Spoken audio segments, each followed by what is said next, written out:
Reforma electoral, hacemos contacto con Jorge Aljobín, consultor y analista político. Jorge, ¿cómo estás? Muy buenas noches. Muy buenas noches, mi querido Paco, ¿cómo estás? Bien, bien. A ver, interesante, esta semana, ya nos lo habías adelantado, mañana va el consejero presidente del INE a estos foros, ¿es correcto?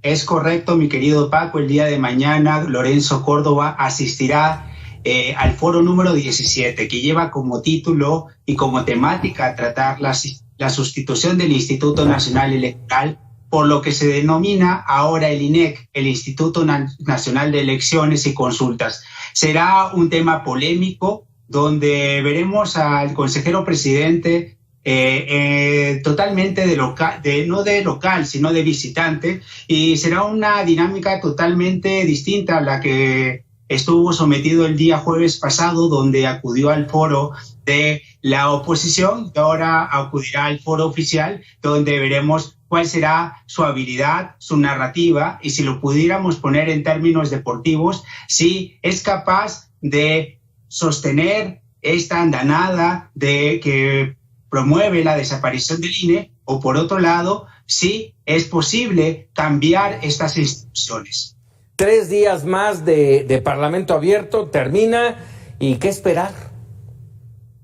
Mira, Paco, lo que estamos esperando es que todas estas reformas, todos estos proyectos, incluidos el del presidente de la República, sean procesados a través de un dictamen que se presente luego al Pleno de la Cámara de Diputados y pueda ser discutido por las fuerzas políticas. Aquí tendremos una enorme duda. Por un lado, si esto estará sujeto a una discusión a nivel constitucional o simplemente se quedará a nivel de reformas simplemente legales. Pero también hay que decir algo positivo de estos foros que han generado un diálogo, un debate sobre estos temas de materia electoral. Pasamos de una moratoria constitucional anunciada por la oposición, ahora estamos pasando simplemente a un debate donde vemos si será una reforma de largo alcance o una reforma que solamente se quedará a nivel legal. Pero me parece que hay puntos importantísimos que simplemente requieren no solamente de reformas de gran calado, sino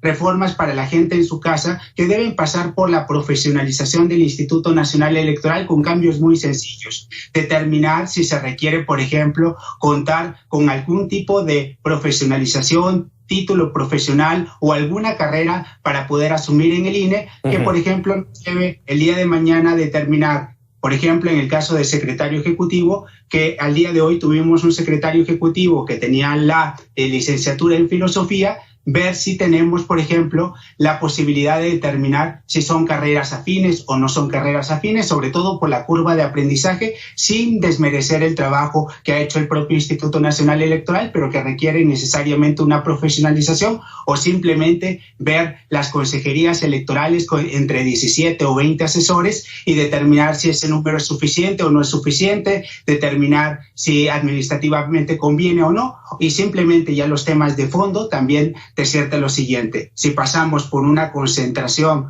de las funciones electorales o por una centralización, lo cual me parece que es el debate que está de fondo, porque lo que escuchábamos en la antesala de esta intervención era que habían posturas que iban por uno sentido, correcto, y tienen muy buenas razones también para implementarse.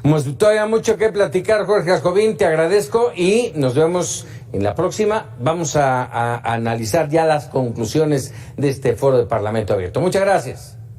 Así lo haremos. Muchas gracias, mi querido Paco. Gracias.